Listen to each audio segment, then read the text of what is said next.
निश्चित रूप से ये एक ऐसा दिन है जब हम बेटियों की उनकी क्वालिटी की, उनके योगदान की चर्चा करते हैं और सराहना करते हैं।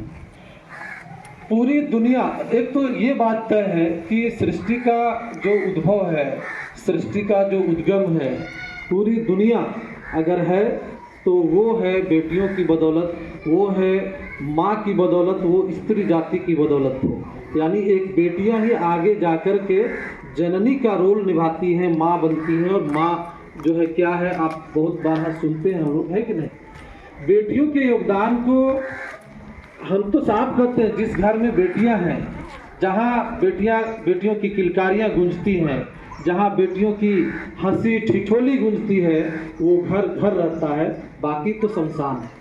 समझ रहे हैं। हमारे विद्यालय में भी बेटियों की किलकारियाँ, बेटियों की हंसी खुशियाँ, बेटियों की खिलखिलाती जो है चहचहाती आवाज़ें जब निकलती हैं तो लगता है कि हमारा ये विद्यालय है।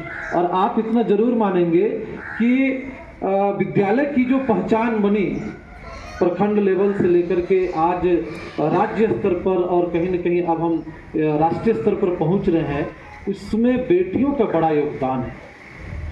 पिछले वर्ष जो है आपके बीच में अभी 10वीं का तो चल रहा है संवाद डीसी साहब का, पिछले वर्ष बालिका दिवस के अवसर पर आपके विद्यालय के एक बच्ची को डीसी साहब ने नगर भवन में सम्मानित किया था। आप जानते हैं उसका नाम? रोशनी उराव को डीसी सर ने नगर भवन में आज ही के दिन सम्मानित किया था। समझ रहे बात को? क्यों?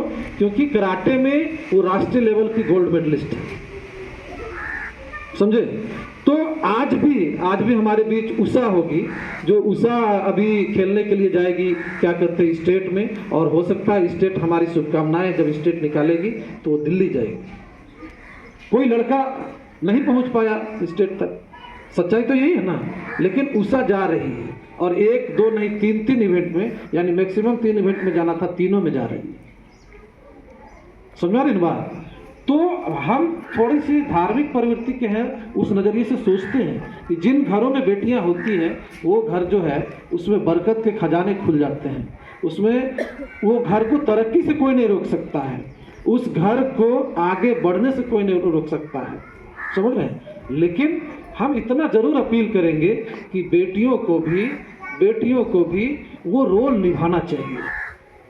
बेटियों में आत्मविश्वास रहनी चाहिए कि मुझे करना है और हम कर सकते हैं। बेटियों में एक जुनून होना चाहिए कि बेटी कह के हमें क्यों कोई साइड करे। हम बेटों से बेहतर हैं, हम हर हाल में बेटों से बेहतर हैं।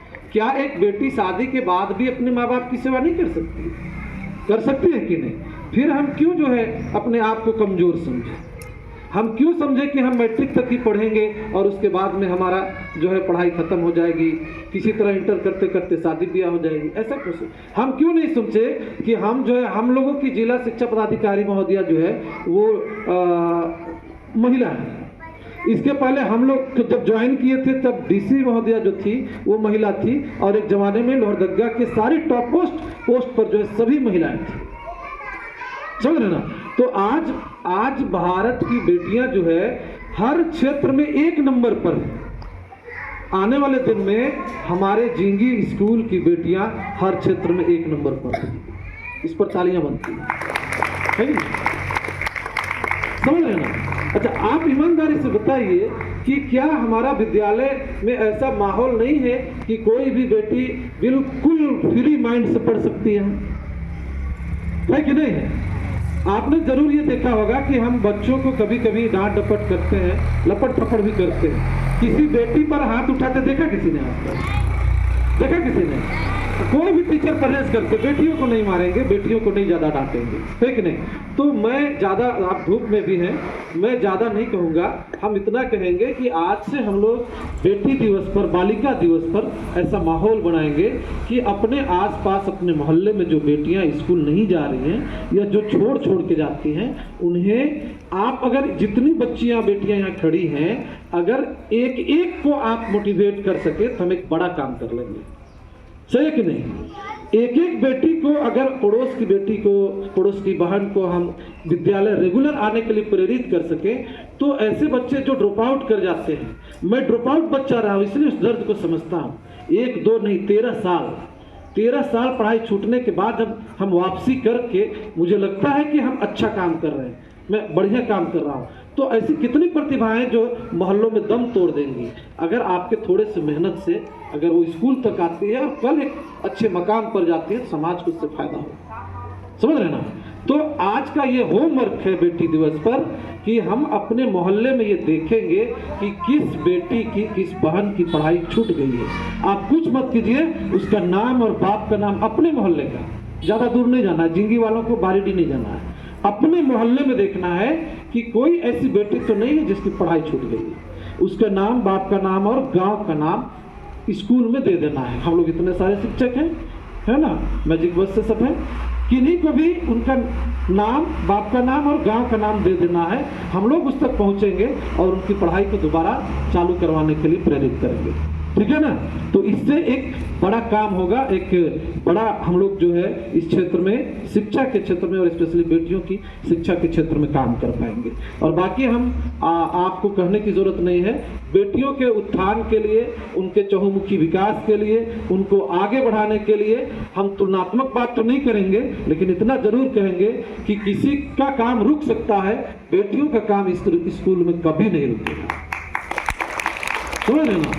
इसलिए चलते चलते आपको 4 दूना 8 पंक्तियां सुनाते हैं कि आपको बराबर सुनाते हैं कि उजाला घर का है, उजाला घर का है, आंगन का नूर है बेटी, दिलो निगाह का वजह सुरूर है बेटी, और जमाने वाले समझते हैं इसको बोझ मगर मेरा गुरूर है, मेरा अरमान है बेटी। और यह है कि कल परसों एक शेर लिखे थे, कहाँ रहते हो, ये सुनिए, कहाँ रहते हो, दिन भर की कहानी कौन पूछेगा। कहाँ रहते हो, दिन भर की कहानी कौन पूछेगा। और एक शब्द याद नहीं आ पा रहा है मुझको, कहाँ रहते हो, दिन भर की कहानी कौन पूछेगा, बुखार सरदर्द आंखों की रवानी कौन पूछेगा।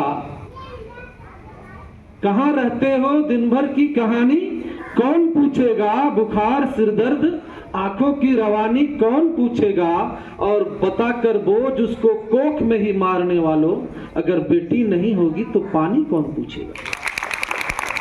ठीक है, बहुत बहुत धन्यवाद, बहुत बहुत शुभकामनाएं। ये सब को रख देना है, हम लोग कभी कभी इसको निकालेंगे भी सर।